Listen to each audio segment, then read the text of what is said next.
folks, with that being said, we now return to the one, the only, the man who is the newest upcoming podcaster, and he is the besto, the one and only motherfucking Alesto. Welcome to the show, good sir. What's up? Sorry about that. Oh, I'm borderline going into a coma because I ate too much. Hey, it happens. It happens. You know, I mean, yeah, I just wanted to pop in and say hello, see how you're doing. How's the family? Oh, you know, as good as it can be. You know what I mean? Like, it's just one day at a time. You know, it is what it is. And I heard the other day in chat you had a pretty big day. You finally passed a big test. Am I correct? Oh, yeah, I passed my national, not my national, state license. Now I get to go and I get approved to go to my national license. Okay. Which I haven't signed up for yet, but it'll be in a couple months. And then that sounds very British in a weird way. It's like, whoa. Do you got a permit for that license? Oh, shit. I didn't have a permit for my license. Damn it. That's oh, Lord almighty. But I just want to say one last time, Cyrus, God bless. Catch you on the next panel.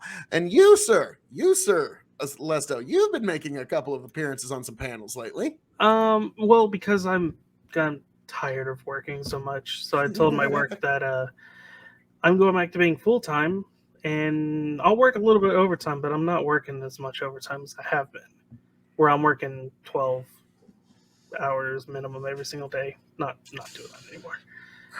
And yeah, like in farming, we do that seasonally. We'll put in like almost 18-hour days, but that's a seasonal thing. It's like for harvest and for certain, push seasons. But if that's your constant schedule, like, it's like Men in Black, you'll get used to it. Well, yeah, it's like we'll have days off.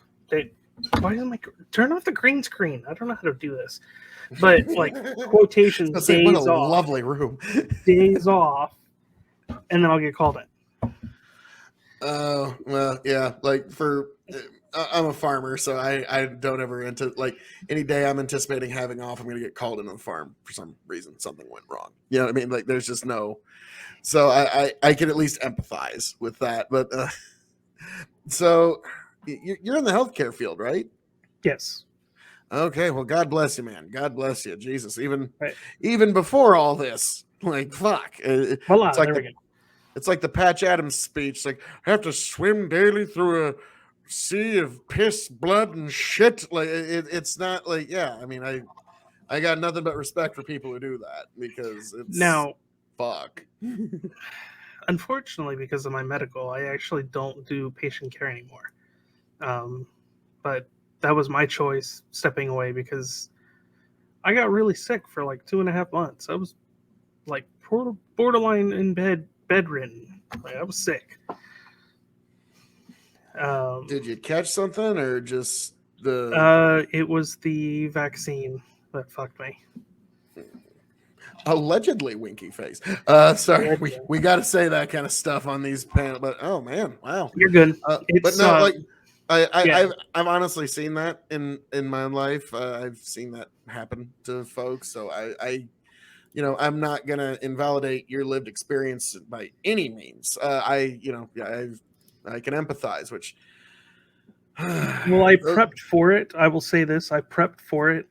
I did a full blood workout, everything before I got it, and then I got it and did the same thing. And they said that this is the only common denominator with me, because when I do things like that, even with the flu shot and everything, I always get blood work beforehand because I'm kind of a freak when it comes to my body. Yeah, I'm overweight and everything, and I like eating things, but that's something I can kind of control. You can't control what medicine or anything's going to do to your body. We can only kind of suspect with like a general idea, but everyone's body's different. So moral of the story, everyone, take care of your body. Yeah. I mean, like, and that's one of those, God, like, Scott Adams had a great argument about it because like he had gotten vaccinated, but he wasn't going to like wag his finger at people who didn't. He said, we've all made a decision and we're not sure if we made the right one or not. Like, and that's the state that the whole world is in right now. We're in a very weird place in our world right now, and like on top of everything that fucking happened today. But yeah, so goddamn, like it's unfortunate. Like those are the stories that have not been told because unfortunately in some corners you're not allowed to tell them. But yeah, that is too bad. I'm sorry to hear that. Dude, that was long ago, and I'm okay now. Yeah, but you know, still, I extend empathy towards you because that's always unfortunate. But yeah, so. But now, getting back to some of the panels you've been on, because you've been pulling back a little bit, you've been discussing some rather controversial topics, and I remember seeing, like, I couldn't remember what the topic was, but I remember you and Matty Cakes got into it a little bit, didn't you? I don't remember that panel. Okay, so I can pull up my page, my folder, because I haven't deleted it yet. But we didn't talk about shit that I looked up. I have like a page of 10 different sources that I was going to send out and be like, all right, you're wrong. This is the reason. You're wrong. This is the reason. We didn't talk about any of it at all, which is kind of irritating, but okay, we'll push past that. This is a teachable moment, Alesto. Because please, Daddy K.O.E. Oh, thank you. But no, this is something that I always want to bring. Like having your stats and having your studies behind you is always important. But if that is the cornerstone of your arguments, you're going to lose because you need to have those behind you, but they are necessary but not sufficient to persuade somebody. Because what I'm going to bring to you is two arguments. One's going to have all the stats, it's going to be completely correct, and the other one's going to have none at all. And this is ones that actually worked. And when we were at the point in this country where we were ending slavery, you could either go with the argument from effect or the argument from morality to end it. Now, the argument from effect sounds a lot like this. Well, you see, if we abolish slavery, it's going to cause the price of labor to go up so much that it's going to cause a great incentive to invent labor-saving devices. And then in 100 years, we won't even need so many people involved in agriculture because we'll have these giant machines run by crushed up dinosaur bones and crushed up plants from thousands of millions of years ago. And so we'll only need like 3% of people in agriculture, and everybody will be able to specialize in different things. And so, that's why we need to eliminate slavery. That would sound like a complete non-answer, but that is in fact what happened. So that's actually the truth. If you fucking statistically put the truth in front of people, it won't persuade them. But what did persuade them is, no, these people cannot be owned. They are children of God just like the rest of us, and they cannot be property any more than you or me or anyone else can be. And so that was in the end. If you don't have a good, strong moral base, a good, strong moral argument in which to be the sun, and the rest of like your facts and your data is the solar system, but that has to be your sun. That has to be the center. Is what is that moral argument that you are standing upon, and that is how you persuade people. Because that it needs to be the garnish to the meal. It needs to be the mashed potatoes and the gravy, not the steak. You know what I mean? Like that's. See, I think that's what I need to work on is that because I was coming with just facts, but I don't really have feelings on most matters because the way I'm trained and what I do for a living, I'm not supposed to show empathy that much. I'm not supposed to do anything. I'm not saying I don't, but so everyone has one door they have to break open to show that empathy. But I think like the Matrix Hall, the one where you have doors throughout, I'm like the 1,000th door down on the right type deal. So you got to go through each individual door to get me to go to that point. So I'm not saying like you necessarily have to like open yourself up full of empathy to every member of your audience, because that's hard. But what I'm saying is like I like your debate style, and you've got really you got potential, kid. Like I'm really liking the way you go about it. The one thing I want to see is like sometimes like get that fire in your gut. Like that's like there was a couple of times when you let people cut you off and interrupt you. It's like no, keep going. One thing that I've always done is I've got my that being said, and I've got a couple of things I usually say, and people like my buddy Tony, and chicken always used to, like, for about a year, they would try to like say things in the middle of it to try and fuck with me, to try and get me off my pace. And so like, so now I'm really good at just not breaking my pace, even when somebody's trying to break my pace. And like, and so a good example is Jim Ross. He was a pro wrestling commentator, and when he would talk, he wouldn't stop what he was saying to address what was happening on the screen. If he was talking and he was talking about like, well, folks, this Sunday you need to order this pay-per-view so you can see Judgment Day, and a big move happened, he would go, folks, this Sunday you need to see. Folks, this Sunday you need to order this pay-per-view. Oh my God. Like, he wouldn't break his stride, even though something huge was happening and he was reacting to it, but he didn't break the stride of the information that he was giving. Those were my only minor critiques, is get that fire in you, Rocky. You gotta get hungry for it, Rock. That's the one thing I would say is that. But other than that, like, yeah, I was watching you come with good facts that were backed up. But like I always say, like, whenever you're coming into an argument, you need to have that center of the solar system, that big bright sun of what is like, because again, you work in healthcare. Like, you could say like well, I have a hard time with empathy. You help people for a living, more or less. So like I understand what you're saying. Like, you have to turn off that, like, in the moment you can't cry with every single person, but there actually is quite a bit of empathy there, and so you could probably quite easily find moral arguments to stand on. Like, I don't need to direct you in that direction at all. You know them yourself, but like. But I do understand. Well, there's what also like, I'm used to 1v1s. I'm not used to panels, which are different. When people think like they're kind of the same, they're same in like writing aspect, like on paper, but they're different when you're in it and doing it. And that's where I gotta do them more to get a hang of it and to know when to interject. Because like, even in the description, like the talking paragraph, like page we have afterwards, I was like, I didn't want to interrupt anyone. Like, I didn't want to interrupt, but maybe I should start doing it more, because Alesto, I'm going to give you a secret. I'm going to give you a real big secret here. And it's one I haven't really told anybody at the K.O.E Nation yet. It's one of those I've been keeping it kind of close to chest, because it's amazing once you figure it out. There's two types of interrupting. Okay. One is incredibly persuasive. One is incredibly non-persuasive. And when you learn when to use which one, it's incredibly good. The non-persuasive one is when you're interrupting somebody to try and change the subject or redirect the conversation away from. Isn't that called a pivot as well? Yes, but that's when people usually interrupt. But the most persuasive thing you can do is interrupt someone to correct them. It stops everything dead in its tracks, and it's like, now the person you did this to might not be happy with you, but to the audience, you have persuaded them all. And the best example I did this was with Riverboat Jack, and I like Riverboat Jack. Nice person. Her and I never had any crossword sense, but in one of our first discussions, we were talking about rights.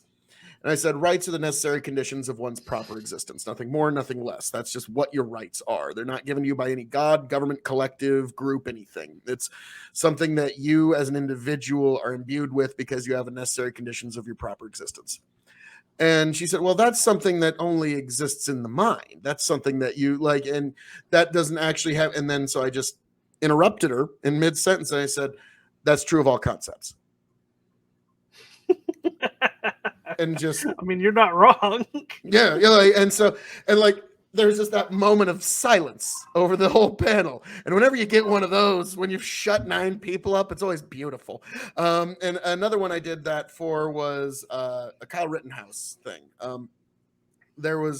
Everybody was, going round and round and round. It was like doing laundry. It's like laundry's in the dryer and it's going to keep going round and round and round. We're doing the same thing. He shouldn't have been there. This is good. This is bad. This is good. This is bad.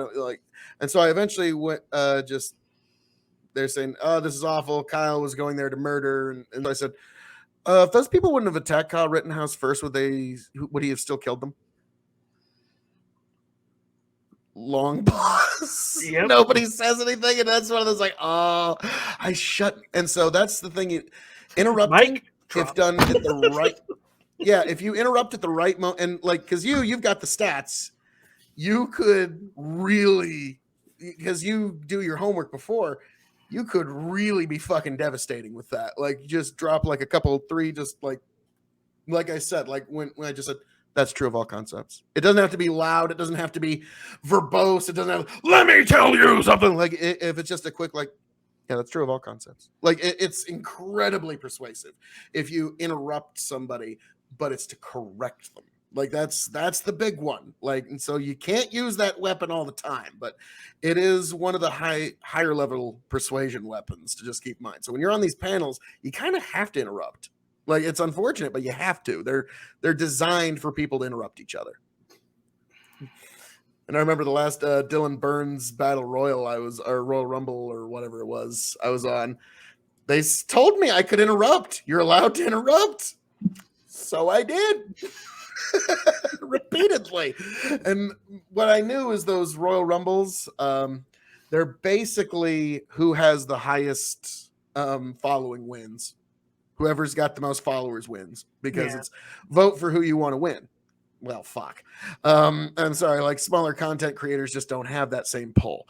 And so I decided, like, okay, when Demon Mama comes onto the show, I'm fucked. I have no chance. She could come on here and just go, and she's still going to win. So I decided, okay, I might be on for 20 minutes.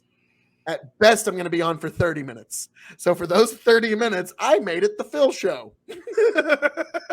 Nobody really got a word in edgewise.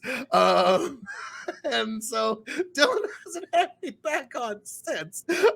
So there is a cost benefit to everything. But keep in mind, I didn't figure I was going to be coming back on much anywho. But that was just a calculation you got to make sometimes. Like, if you know you got a big audience, make it the Alesto show for a few minutes. If you watched it, obviously, because you said with Maddie.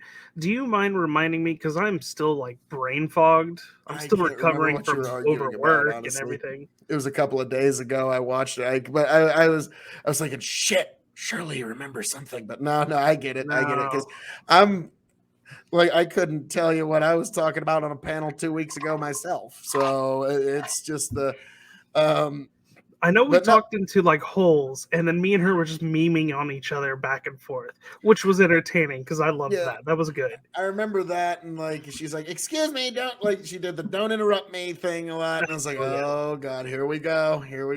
Now again, like, you gotta. That's why I always say, if you're gonna do the interrupt quip, it's got to be quick.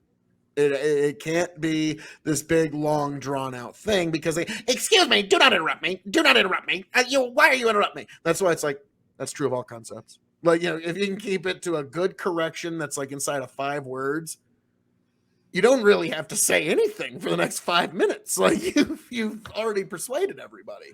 Because to me, like, I think persuasion is, like, people in science hate this. Like, Katarana, she was into physics and stuff like that, like, an actual fucking rocket scientist, and she was like, fuck, really? And I told Katarana, you're gonna hate this, but physics, or no, I said persuasion is more powerful than gravity.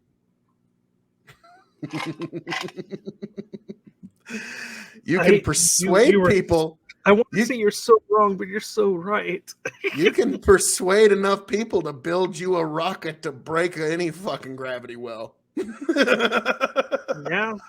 Persuasion. I mean, we're seeing it in the media currently. Persuasion can be, if wielded properly, can be more powerful than gravity itself. So that's something to keep in mind when people say, "Oh, what's the value of persuasion?"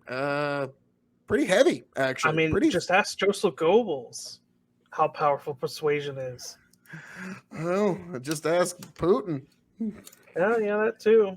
I mean, he's fucking shit at this point. He persuaded his way there, like, to power. Do you think he got there just on his brawn alone? Like, no, it was his power of persuasion that put him at the point that he's at right now. Well, we're going to talk about the bodies that magically just went away. He might have persuaded them into those shallow graves. That's a different kind of persuasion.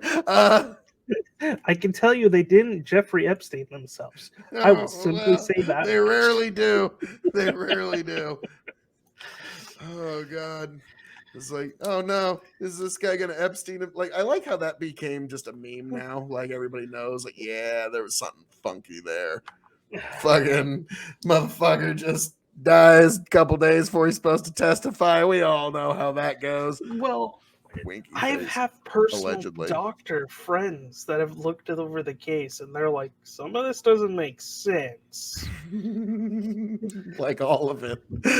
like to me, all I had to know was like, okay, what the fuck? The cameras were all off like 40 minutes before this shit all goes down. That's another thing.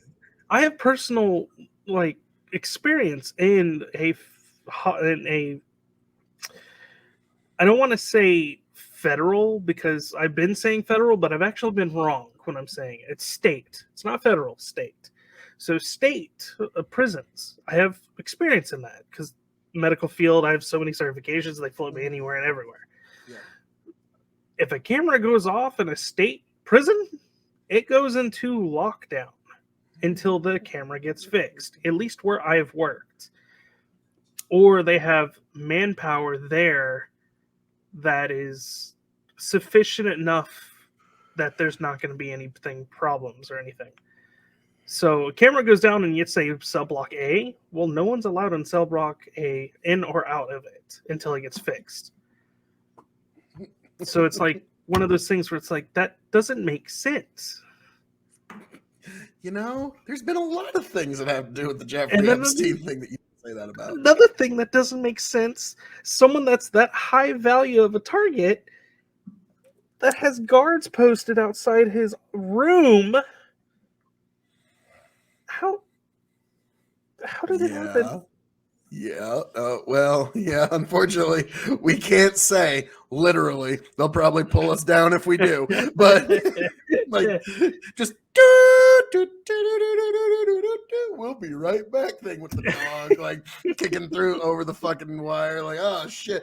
Alessa's like, I have the papers, I've got the documents. What happened to Epstein was like, yep, that's it. Like, they'll just get... Now what's funny is Epstein's pimp, like Jean-Luc, whatever the fuck his name in France, also Epstein himself. Yep, I just read that the other day. I'm like, okay, you can't just Epstein one of Epstein's pimp. Like, what the fuck? Like, that's... Now what's funny is 2 years ago, I had on my death pool, I had Ghislaine Maxwell on my death pool. This is right after Epstein had killed himself. Winky face. And so I was like, all right, on my death pool was Ghislaine Maxwell, Epstein's Cell Guard 1 and Epstein's Cell Guard 2. Those were on my death pool. Now those two, they ended up, they walked away clean and pretty, but Ghislaine Maxwell, I thought it was funny when I was like, wait a minute, what the fuck is she doing in New Hampshire? She'd gotten away to Israel. Why is she in New Hampshire? And now she's arrested.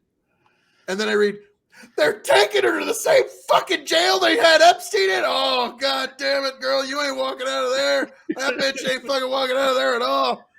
Which is funny. Where is she? And if anybody in the audience like recoils at me calling Ghislaine Maxwell a bitch, well, after what she's been convicted of, I'll call her anything I fucking want at the moment, okay? So, but yeah, that... Jesus Christ.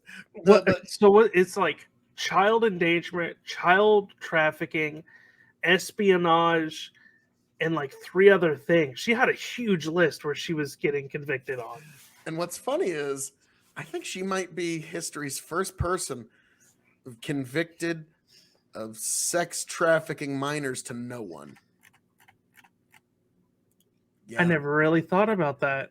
Yeah, they're sealing the files and they're not going after anybody. Like, so she's convicted of trafficking them to apparently no one because they're not going deeper into the file as to who they were being trafficked to.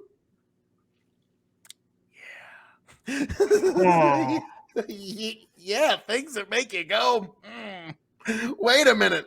So I feel like we should dig a little deeper here, law enforcement. I feel like this might go a little deeper. Like, it's fucked up when the authorities say, yeah, we think it would just be best if this remained unsolved. Like, wait, what? I think you need to be replaced, sir. Yeah, I got it. Oh no. You sound kind of compromised at the moment. Holy shit. That doesn't make just our Oh government gives me a headache. oh no. Oh no. I accidentally hurt Alesto's brain with that one. Like, god damn it, really? No, that can't be it. No, afraid so. You know, I'm not going to say what I was about to say because this is a family-friendly show. It is. Now, I actually just remember this meme. I'm going to read it online. It's pretty funny. To avoid war, give Putin an NFT saying he owns Ukraine. That way, Putin can brag about having Ukraine without actually having Ukraine. Ukrainians can keep doing Ukrainian stuff without interference. Everybody wins. Parentheses. I don't know how NFTs work, by the way. Next comment. That is exactly how NFTs work. Yeah, that's pretty much the way that works there, kiddo. Oh Lord. So I got off track there just a little bit, but when are you going to be on panels like Dylan Burns or CTV is also doing his panel? There's a bunch of people. I think Sonzel has a panel now, and okay, a I'll bunch of reach out to people. Sunsol. He and I we had kind of a little frenemies relationship for a little while. It was really nice. CTV, I like the guy. He's a little too mute happy when he's the moderator of a panel. He'll just mute people for fucking nothing, and so that's something we must have words about that. Dylan will probably never have me back on ever again. I can make it on to his hippy dippy panels once in a while, but I don't think he's ever gonna have me back on. Well, because like I said on the One Royal Rumble I made at the Phil show for 30 minutes, and on that show, I was talking about election night. But apparently he thought I was talking about like January 6th and everything else, but I was just talking about on election. I was like, the president of the United States was censored on election night. That should give everybody pause. That should make every. And then somebody said, well, insurrection. And then I said, he didn't think he lost cleanly. That's not an insurrection. And then, it was pretty funny after that moment. Just like everybody on the panel, too, like, no, boo this man, boo this man. It's like, oh, what the fuck? Oh, no. That was a pretty funny moment. And then after that, Dylan didn't really invite me back on much after that.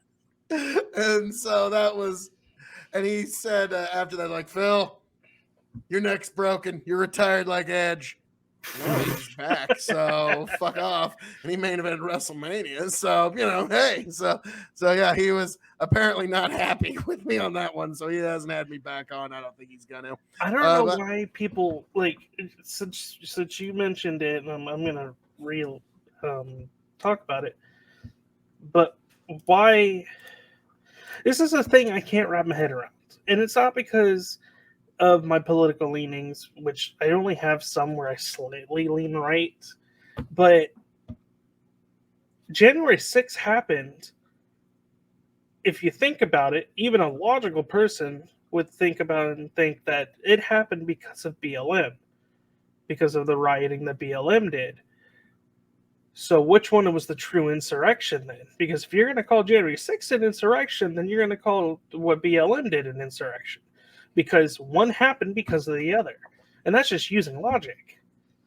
I went a slightly different route when I was in a panel with Maddie, and of course didn't get a straight answer to the question, but I brought up that in 2019, Kavanaugh protesters stormed the Senate Hard Office building, and we didn't hear that being some evil insurrection. That was just protesters breaking into a lobby, and people are trying to say like, oh, there was no breaking into, and my response is going to be before I got fucking muted yet again by CTV, and everybody got muted. Like 8 people got muted there. It's like, what the fuck, man?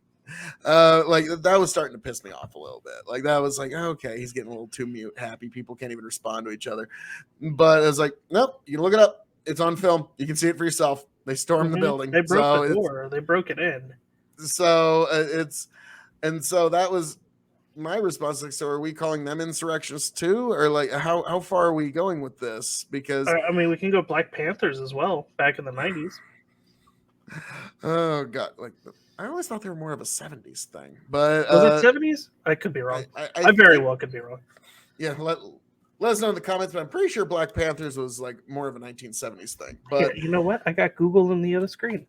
oh, he's gonna Google foo me. We'll find out it's like 1985. God damn it! Like right in the fucking middle. Nobody can claim any fucking.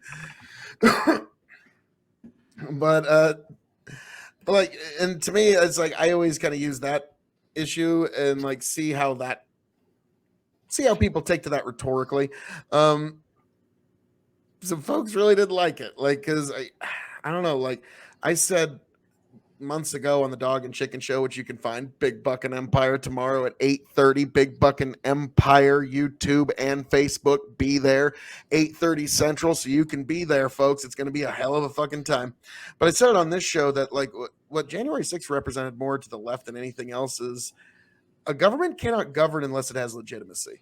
Just any government, like even North Korea in its own weird way has some form of legitimacy to the North Korean people as far as they're concerned. Like it makes no sense to us, but they have some figure of what they consider legitimate.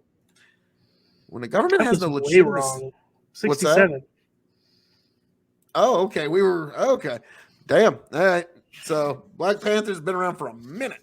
But what I was getting at is no government can really govern unless it has legitimacy. And what January 6th represented was a segment of America just will not see Biden as legitimate. Like it just doesn't matter what you do. There's apparently about 70 some odd million who just do not see Biden as legitimate. And that is a weird, precarious place to be as a country. That's almost what, a third of the United States? I think we're at like 330 million people in the United States. Somewhere that sounds about right. Probably 350 before too long. I want to see our child records during COVID because I have a feeling we're going to have another baby boom. We'll see. We'll see. Around. I almost kind of noticed the opposite around here anyways. It's like people weren't popping out kids at the same rate they were pre-COVID. But and suicide's up now too, like skyfold compared to pre-COVID. But that's because people don't know what to do. They don't have anything to do, so they're just letting their minds get to the best of them. Yeah, that's really unfortunate. That's always too bad. Like, and like I always say to folks, like, you have friends here at the K.O.E Nation, all of you beautiful people within the sound of my voice, you got a friend here. So always come on back here. I've got one friend who, like, every time he goes through a breakup, we all joke that we got to put him on suicide watch. Oh no. He's one of those.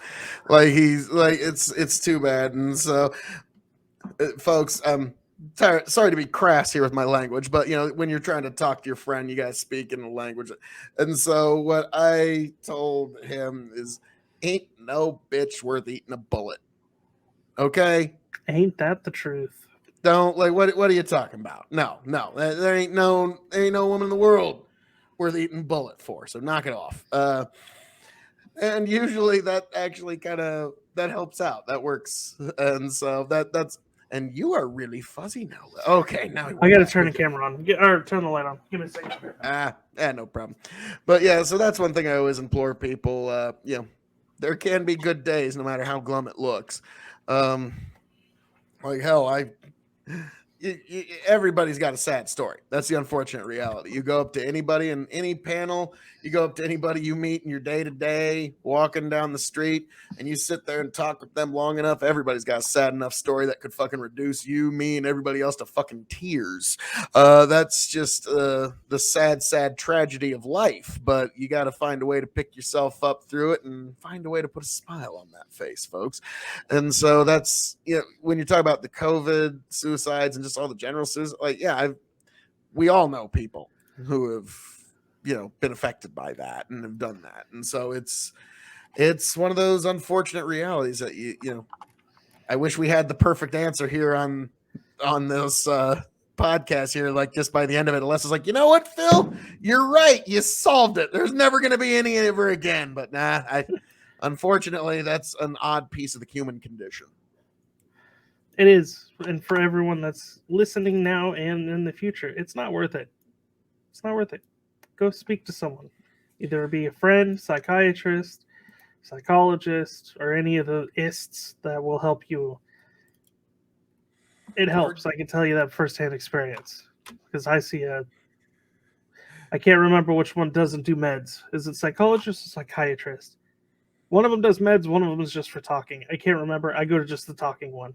Okay. Yeah, I think psychiatrists are the meds one. I'm pretty sure psychiatrists are the meds one. I could be wrong on that, but let me know in the comments, folks, because there's some medical major that'll be like, "You dumb mother." Yeah, but yeah, well, it's kind of like a buddy of mine was in college, and they were taking an astronomy class, and they were calling it their astrology class, and I was like, "Oh, don't! Oh, that hurts. That's actually painful." Like, because it was a very strange thing in my elementary school here in Nebraska. It's a fascinating thing when I talk to other people. We know where all the constellations are. We can find the North Star by finding the Big and the Little Dipper. Like, we were taught like what each constellation is and what Greek god it like correlates to, and we were just all taught this in elementary school. And then we go out into the rest of the world, and people like look at this. That one's a pretty one. Like, yeah, that's Orion's belt there. That's a winter constellation. Like, what? Like, and it's the most fascinating thing. Like, to me, it's like when I go out to the world, like, wait, you weren't taught this in third grade? Like, they look at me like I've got a fucking turd hanging out of my mouth that I can fucking find the North Star and shit like that. And so, yeah, it's just kind of a weird, fascinating little piece of what happened around here. But yeah, around here in this town, everybody can navigate with the stars. So, question for you, because you said you learned that in elementary, which you were, correct me if I'm wrong, but you're in like 5th, 7th grade, 5 to 7, somewhere in that age. Oh God, yeah, really, really young. Like, it was 3rd and 4th grade when we were learning about Greek gods and the constellations. So I have been an advocate, and not on panels yet because it hasn't really been brought up yet. But I've been an advocate for getting rid of sexual education in 5th and 6th grade and replacing them with anatomy and physiology. Not a bad idea. I mean, just teaching kids basic biology, physiology, and the functions of their own body, and kind of removing the sexual tone from it. Because that was what my biology teacher in high school did, because he was one of those, like, the state dictates that I have to teach safe sex, but I'm also going to teach you abstinence. Mm-hmm. And so the way he presented it was like, this is a uterus, these are ovaries, this is fallopian tube, that, like, very dry biology. It works like this, girls, it happens this. Boys, you need to hear this too, in case you're in a relationship with a woman, that this is happening. This is going to happen monthly. This is a thing that, like, and girls, boys work like this, and this is how their anatomy works. And it was very dry biology and very informative. And as much as I'd say, yes, you're absolutely correct. Well, because people say that's a college course, anatomy and physiology. Oh, for fuck's but sake. if you're learning astrology in elementary, yeah, that kind of buffers my claim where you can teach the younger generations anatomy and physiology if you quote that is a college level course. Oh yeah, that's nonsense. That's absolute nonsense. That's, to be like, I don't know what it is, but like sex ed to younger and younger kids has become like this weird political issue. I don't know why. Like, it seems fucking weird to me. But like what you're talking about, like, yes, there's nothing wrong with teaching a child biology, physiology, and the functions of their own fucking body, as far as I'm concerned. And to me, people who don't want to do that, I find them kind of suspect a little bit. Like, because it's. Yeah, a kid should know the functions of their own body, if nothing else. So, to put it in strictly a sexual context, that sparks on a motivation that I dare not speculate about. Well, my thing is that a kid can notice when something's wrong. Oh, my arm hurts, or oh, my leg hurts. They can't fathom what causes it. but they can't tell you what's wrong. So if they know a little bit about your anatomy and a little bit about your biology, oh well, my knee hurts at that point, or oh my leg hurts underneath the knee. Like you're kind of directing the pain more to where it's at instead of saying, "Oh well, your leg hurts. Now we're gonna have to sit here for like 4 hours to figure out what the hell is wrong with you." It's one of those things where I like giving people the tools to better themselves and to educate themselves, but it doesn't always work that way. Well, here's a great example. I hate to say this, but it's too funny. And you're going to be like, oh, damn it.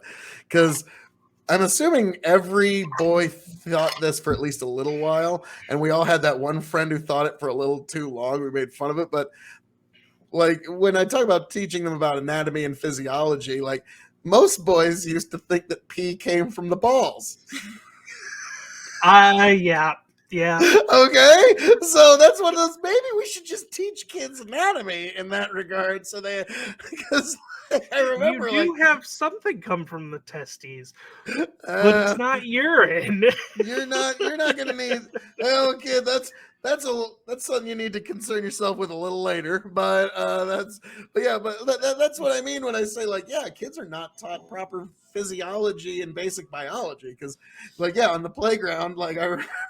About 8-10 kids that were convinced because like I had asked like my dad and my uncles and they said no, Phil, that's not what they do. What do? We'll tell you later. Damn it. Okay. So like for a couple of years I had this kind of gap in my knowledge, but I knew that's not where the pee came from. But there was this cadre of like 8 kids on the playground that were fucking convinced and couldn't be told otherwise. So like, oh god, so yeah, these are the things that kids were doing in the playground in like fucking second, third, fourth grade. Okay, so yes, I think a basic anatomy class might have fucking done them some good. Yeah, just a little bit. So yeah, to bolster your argument extra, but yeah, we all fucking understood the fucking constellations, and we could fucking find the North fucking Star and could navigate based on stars. By the time we were in third and fourth grade, we understand who was Zeus and how he was also Jupiter, and Ares was also Mars, and yeah, like we had all that shit fucking down. And he was also a hoe that slept with everyone and their mother. Yes, so you might actually be descended from Zeus. I mean, hell, we might have a little bit of Genghis Khan in us. Maybe that guy was real world Zeus. He did, yeah. Like now, damn, I should have utilized this in high school a lot more because I'm a little bit of Greek. My grandmother was half Greek, so I was gonna like, hey, girls might be a little bit of Zeus in me, so like, might want to have some Zeus in you. Hey, like, yeah. Ah, damn it, that one. I'm still probably gonna use that one. That one's that good. So. Well, I'm gonna have to go here in a minute, but I do have to ask: how's the farm going, and how is everything on that bit? I haven't been watching your guys' YouTube. I apologize. I've been kind of just doing my own thing. Oh, dude, fucking yeah, your life is busy. I get it. Life on the farm. Grain prices are at a near all-time high today because of well, yeah. Now it's one of those things like. You're at that crossroads. Do you sell some because it's near its all-time high, or do you wait a day or two because it could jump higher because the world's gone to hell? So it's the eternal question. Like when's enough? So do you play stocks as well? Because that's kind of like what you're playing right now with crops. I don't play stocks nearly because I produce the commodity and I know people who produce it, so I've kind of got like a better idea as to what's what in that world. So I like in world of stocks, I generally don't do as much. Oh, come on, you got like pure insider trading that you can't go to jail for. I have no idea what you're talking about, sir. But no, nothing like that. I don't know. It's just, Can we ask Pelosi about when there's Tesla? a good when there's a bad crop and you can see how many semis are outside of a facility. It ain't rocket science. It ain't brain science. It's not even rocket surgery. Figuring out when you're gonna have what the prices are gonna do. And this one it's all fear driven. The speculator money's running into the commodities right now because the Dow is dropping and people are running into real things. You'll notice Bitcoin isn't doing very good right now. Like that's an interesting little side effect. Bitcoin's kind of in the shitter, not in the shitter, but you know what I mean. It's lost a major percentage in the last few days because the money is running to the real things. Gold is doing near all-time high, corn near all-time high, soybeans near all-time high, commodities, real shit. And so that's it's what I know. It's what my family's been making for 6 generations. So it's just it's in my blood, if you will. So, but once again, I will say this, not to be construed as actual investment advice. Just always gotta always gotta throw that one in there. CYA yourself. But now, Alesto, I gotta ask: are you gonna start your own YouTube or anything? Where can people I find actually you? have one to save my name. It's AlestoTV. That is it everywhere. That is ALESTO TV at the end. Do I do any of that? No. If I get more time, then I plan on it. But mainly what my goal was when I came back to the internet was to actually do gaming, because that's what I like to do. I used to be a competitive gamer before I joined the medical field. Okay. And competitive as in, like, I would go to big tournaments, not no like little city tournaments. Like I went to the Texas tournament a couple times. I went to Okay. Dallas. Shit. Okay. All right. I've actually couple heard times. of that one. Holy shit. Have you heard of Cal? Because that was the one in Dallas that I went to a couple times. That was a Counter-Strike league that we would play in. Okay. I hadn't heard of that specific, but I have heard that, like, when you're going to the fucking Dallas one, that's the one where the men are separated from the boys. I'm still a boy, but well, hey, at least you made it to the party, kid. At least you made it to the party. Well, all right. Well, let's go. Go ahead. Thank you for gracing us with your presence this evening, good sir. And I suppose I hope to see you back. You are always welcome here at the K.O.E. Nation anytime, good sir. And thank you for gracing us with your presence. And remember the lessons in persuasion, young Padawan. Yell at people endlessly and beat them with kindness. Gotcha. Yes. Persuasion interrupting. Yes. You will do great, young Padawan. But hey, Alesto, you're Appreciate fucking awesome. Peace, See you, man. buddy. And we are back, folks. We are back. Now, god damn it, that was fucking awesome. Alesto, just a great salt of the earth guy. I like him. I like him all. I just like the fact when he comes on, he's reserved, but he's happy. Like it's like even when he's had like a really rough day, he's always kind of got that smile. It's like, oh, hey, how we all doing, folks? And so that's why I wanted to tell him, like, get that fire in your belly. Come on, like there's a lot you can do, and he's actually got a voice that can project too. He doesn't, but it could if he wanted it to. So that's why I'm like, come on, get that fire in your belly, like fire, like a preacher. Like the one, the only Alesto, folks. But so this has been itself out. Get back. Tell you what I'll do if I ever get back. I promise to refabricate you, raging rivers of gold. That's what the brochure advertised. And now we're lost. We gotta take it down. Let you down slow. It's hard to survive. Nice. El Dorado. Oh, Lord. Well, let's see how that one went. Yeah.